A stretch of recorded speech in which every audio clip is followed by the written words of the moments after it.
Hello and welcome.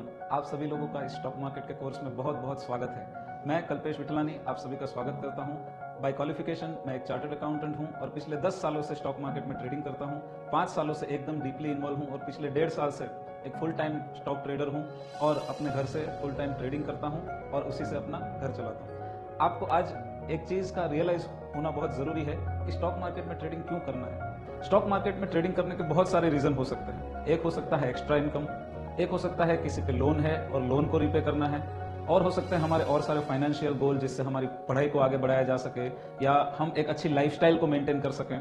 मैं अक्सर बोलता हूं कि हम जो है काम बिल्कुल करते हैं, लेकिन हम क्या चाहते हैं कि हमारे काम को बढ़ाया जाए, राइट। तो मैं चाहता हूं कि आप अपने पैसों को पार्टनर बनाएं। कैसे बना सकते हैं? एक, हम खुद काम कर रहे हैं। दूसरा, जब हम स्टॉक मार्केट में पैसों को इन्वेस्ट करते हैं या ट्रेडिंग करते हैं तो हमारा पैसा भी हमारे लिए काम करता है। तो अब हमारे पास काम करने के लिए 2 लोग हो गए, एक मैं हूं और एक मेरे पैसे हैं, राइट। तो स्टॉक मार्केट में जब हम इन्वेस्ट करते हैं तो हमारी जो इनकम है वो ज़्यादा होती है।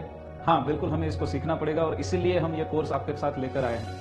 क्योंकि जब मैंने शुरू किया था, जब मैं स्टॉक मार्केट में नया नया ट्रेडिंग करना मैंने शुरू किया था, तो मुझे अक्सर लोग बोलते थे कि स्टॉक मार्केट तो सट्टा है, या स्टॉक मार्केट में तो गैम्बलिंग होती है, स्टॉक मार्केट जुआ है। तो मैं ये सोचता था कि क्या ये बात सही है?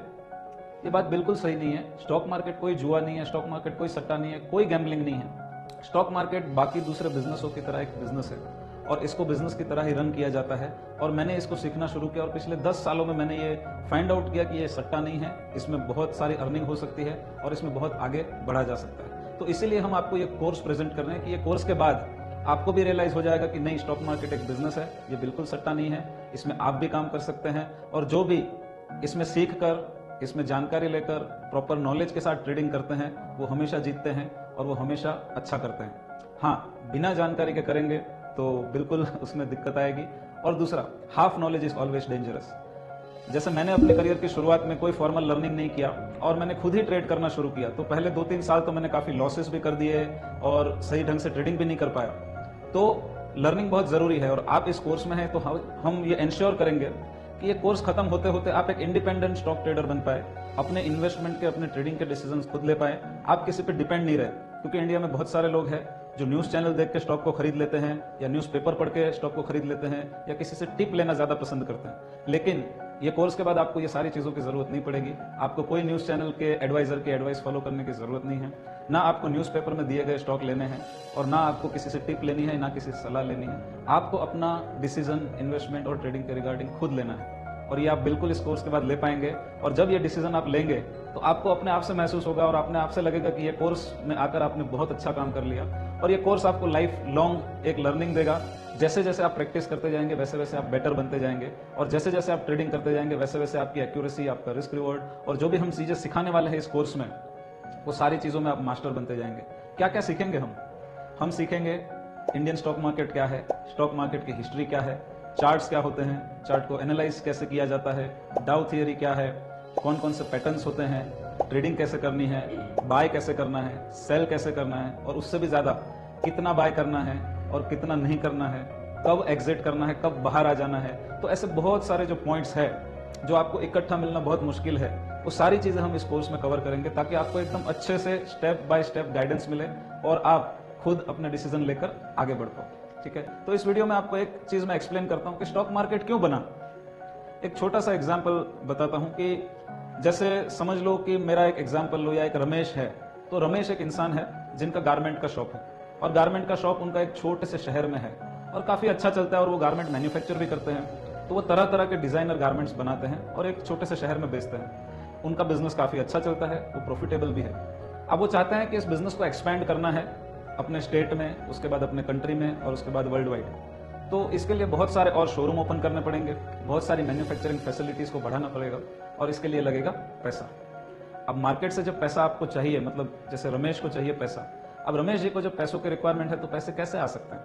एक रास्ता होता है वो बैंक से जाके लोन ले ले, लेकिन बैंक भी इतना बड़ा लोन देगा नहीं क्योंकि बैंक भी सोचेगा। और दूसरा चीज़, लोन के ऊपर फिक्स्ड इंटरेस्ट होता है, मतलब आपका बिजनेस चले या नहीं चले, रमेश भाई पैसे कमाए नहीं कमाए, उनको इंटरेस्ट देना ही पड़ेगा, फर्स्ट चीज। दूसरा रास्ता होता है फ्रेंड्स एंड रिलेटिव से ले लो, लेकिन रमेश जी के फ्रेंड्स और रिलेटिव में भी इतने सारे लोग नहीं है कि इतना ज्यादा पैसा उनको दे पाए। जैसे समझ लो उनको 10 करोड़ चाहिए, 100 करोड़ चाहिए, राइट, रिक्वायरमेंट, इतना पैसा नहीं मिल पाएगा। तो क्या रास्ता बचा? तो एक आसान सा रास्ता है इक्विटी, शेयर्स। तो शेयर्स क्यों आए? क्योंकि रमेश जी को जो पैसा चाहिए वो इकट्ठा किसी से मिलना मुश्किल है, लेकिन टुकड़ों टुकड़ों में लोगों से लिए जा सकते हैं। जैसे 1 करोड़ लोग अगर 10-10 रुपए भी देंगे तो 10 करोड़ हो जाएंगे, राइट। 100-100 रुपए देंगे तो 100 करोड़ हो जाएंगे। तो अब मुझे चाहिए समझो 100 करोड़, तो मैं क्या चाहता हूं, मैं 1 करोड़ लोगों से 100-100 रुपए लूंगा, लेकिन मैं डायरेक्टली जाकर ले नहीं सकता हूं, इसके लिए रेगुलेशंस चाहिए। तो इससे लिए एग्जिस्टेंस में आया पहले शेयर। तो अभी रमेश जी को चाहिए 1 करोड़ लोग जो उनको 100-100 रुपए दे, तो अब उसके लिए लोगों को क्या मिलेगा? तो लोगों को मिलेगा रमेश जी की जो दुकान है या जो उनकी कंपनी है उसमें ओनरशिप मिलेगी। हाँ, जो डे टू डे कामकाज होंगे या जो भी काम होगा वो रमेश जी करेंगे, रमेश जी का जो मैनेजमेंट होगा वो करेंगे, लेकिन जो ये फंडिंग कर रहे हैं लोग वो उनको सिर्फ पैसे देंगे और उनको वोटिंग के लिए राइट मिलेगा, करेक्ट। अब जो इक्विटी होल्डर है वो तो कंपनी के ओनर है, और जैसे हम शादी में कहते हैं कि जो घर के लोग हैं वो लास्ट रहते हैं, तो जो शेयर होल्डर्स है उनको जो पैसा है एकदम लास्ट में मिलता है। तो कैसे इसको इश्यू किया जाता है शेयर? अभी जैसे शेयर्स तो है, रमेश जी को शेयर इश्यू करने हैं, तो एक एक्सचेंज होता है जो इसको रेगुलेट करता है। तो स्टॉक एक्सचेंज बने, स्टॉक एक्सचेंज डायरेक्टली पब्लिक के पास नहीं जाएंगे, तो स्टॉक ब्रोकर्स आए। तो स्टॉक एक्सचेंज क्या है हम आगे समझाएंगे, स्टॉक ब्रोकर्स आए वो भी हम आपको समझाएंगे।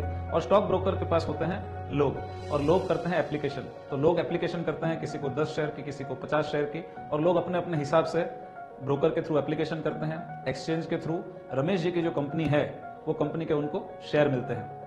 अब शेयर तो मिल गए, लेकिन शेयर के बदले में लोगों को क्या मिलेगा वो भी देखना जरूरी है। तो शेयर के बदले में जो इन्वेस्टर होते हैं उनको स्टॉक होल्डर कहा जाता है, इन्वेस्टर इक्विटी होल्डर भी कहा जाता है, उनको मिलता है डिविडेंड। और डिविडेंड की सिंपल लैंग्वेज में बोला जाए तो कंपनी को जो प्रॉफिट होता है, जैसे कंपनी कपड़े का बिजनेस कर रही है तो कपड़े बेचेंगे, रेवेन्यू आएगा, खर्चा जो भी कॉस्ट होगा वो डिडक्ट करेंगे और एक प्रॉफिट बचेगा। और प्रॉफिट में से और भी जो कॉस्ट होंगे फिक्स्ड कॉस्ट वो निकालेंगे, और लास्ट में जो प्रॉफिट बच जाएगा शेयर मार्केट मतलब जो शेयर होल्डर्स है उनके लिए, वो प्रॉफिट में से कुछ परसेंटेज वो वापस इन्वेस्टर को देगी, इंटरेस्ट के रूप में बोलो या रिवॉर्ड के रूप में बोलो, वो उनको एज ए डिविडेंड देगी। और बाकी का पैसा है वो एक्सपेंशन में लगाएंगे और बिजनेस को और एक्सपेंड करेंगे। तो स्टॉक होल्डर्स जो होते हैं उनका पहला फायदा होता है कि उनको डिविडेंड मिलता है। और दूसरा फायदा कि जैसे आज तो शेयर मतलब हमने जो लिया वो 100 रुपए का एक है, लेकिन जैसे जैसे रमेश जी का जो बिजनेस है वो बढ़ता जाएगा, जैसे जैसे उनकी कंपनी ग्रोथ होती जाएगी, ऐसे ये शेयर भी जो है वो 100 रुपए का है, वो आगे वाले दिनों में 150 हो सकता है, 200 हो सकता है, 500 हो सकता है, 1000 भी हो सकता है। तो जितना जितना तेजी से बिजनेस बढ़ेगा उतना उतना तेजी से स्टॉक का प्राइस भी बढ़ेगा। तो दूसरा फायदा होगा capital gain, capital appreciation. Capital appreciation का मतलब क्या हुआ कि आपने जितने प्राइस में स्टॉक खरीदा था उससे ज्यादा प्राइस में उसको आपने बेचा, तो जो बीच में आपका प्रॉफिट हुआ वो हो गया कैपिटल एप्रिसिएशन, कैपिटल गेन। तो इसीलिए स्टॉक मार्केट का उद्भव हुआ, और ये एक नॉर्मल जो सारे बिजनेसेस मार्केट में होते हैं उसी तरीके का एक बिजनेस है जिसमें शेयर्स इश्यू किए जाते हैं और वो शेयर होल्डर होते हैं। अब एक चीज और बताता हूँ, जैसे मैंने शेयर्स तो खरीद लिए, अब मुझे समझो पैसे चाहिए तो मैं क्या करूंगा? जैसे मैंने रमेश जी की कंपनी में 50,000 रुपए इन्वेस्ट कर दिए, लेकिन अब मुझे वो पैसों की जरूरत है, तो मुझे जाहिर सी बात है शेयर्स को बेचना पड़ेगा। तो वो शेयर्स कौन खरीदेगा? तो मेरे जैसे बहुत सारे और इंटरेस्टेड लोग होंगे जिनको वो जब 1 करोड़ शेयर्स निकाले थे तब वो नहीं ले पाए थे, लेकिन वो अब लेना चाहते हैं, क्योंकि अब उनको भी लग रहा है कि रमेश जी की कंपनी आगे जाके बहुत अच्छा काम करेगी। तो मेरे शेयर्स वो खरीदेंगे और वो मुझे पैसे दे देंगे। लेकिन ये हैंड टू हैंड नहीं होता है, इसकी भी एक प्रोसेस होती है, वो भी हम आपको आगे समझाएंगे कि ये भी कैसे होता है। और ये जो ट्रांजैक्शन होगा बाय सेल का, वो जो मैनेज करते हैं वो होते हैं स्टॉक एक्सचेंज। तो जो स्टॉक एक्सचेंज हो रहे हैं वो वहां पर होंगे, करेक्ट। तो ये एक एग्जाम्पल आप याद रखिए कि शेयर मार्केट बिल्कुल सट्टा नहीं है, एक बिजनेस है, आप भी कर सकते हैं, आप भी सीख सकते हैं और आप भी इसमें आगे बढ़ सकते हैं और आप भी अपने सपनों को साकार कर सकते हैं। तो मिलते हैं नेक्स्ट वीडियो में जहां पर हम आगे इसको डिस्कस करेंगे। Thank you.